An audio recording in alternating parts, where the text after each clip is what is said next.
پەیوەندیان تورکیە و رووسیا بگشتی و دەرباری ڕەوشە سووریە بەتایبەتی ڕۆژ بەڕۆژ بەرفرەتر و هەماهەنگتر دەبن و ئەو یەکژی بخۆرە باندۆرا یەکسەر داتێنە لەسەر ئالیە ناکۆکدار لە سووریێ و ڕەوشە لەسەر زەمینێ. تەوی کۆ تورکیە بالەفەرەکە رووسیە داخست بخوار لێ پشتی وەیەکێ تورکیە لێبورین ji رووسیایە خواست و هەن بەهن پەیوەندیان هەردوو ئالیان خۆشتر بوون. تورکیە ئۆپۆزیسیۆنا سووریە بەتحەوینە و پشتەوانی ئەوەی دکە هەروەها دەردۆرە 3 ملیۆن پەنابەرên سووریە بەتحەوینە دە بەرامبەردە رووسیە پشتەوانی ڕژێمە ئەسەد لەسەر هەموو ئاستان بەتایبەت ئاستا لەشکەری دکە.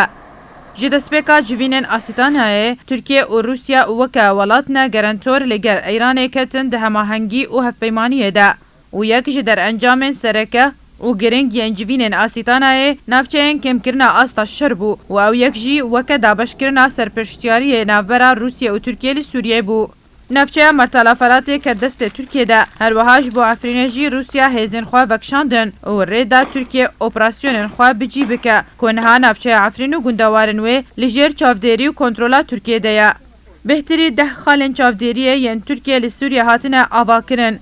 Ew jî bi hemahengî li gel Rûsye û niha behsa li hevkirin û li hevhatinan derbarê Idlibê û Til Refatê û Helebê jî têkirin. Rojnameyên Tirkiye û Rûsye beriya çend rojan behsa li hevkirinekê ji bo ketina Helebê li jêr kontrol û çavdêriya Tirkiye kirin û eger ew yek bi cîhat wê piraniya navçeyê Bakurê Rojavayê Sûriyê têkevin destê Tirkiye. Civînên berdewam li ser asna bilind, siyasî û leşkerî di navbera Tirkiye û Rûsyayê de tên li darxistin. Pêşketina pêwendiyên Tirkiye û Rûsye li gorî şirovekaran li ser pişta kêmbûna rola Amerîka û Îran li Sûriyeyê ku hin bi hin kaxez û kilîta çareseriya krîza Sûriyê dikeve destê Rûsye û Tirkiye. Li ser asta siyasî û leşkerî û li vû tevgerê kilîta opozîsyona Sûriyê di destê Tirkiye de ye û di beramber de biryara rejima Sûriyê jî di destê Rûsyayê de ye.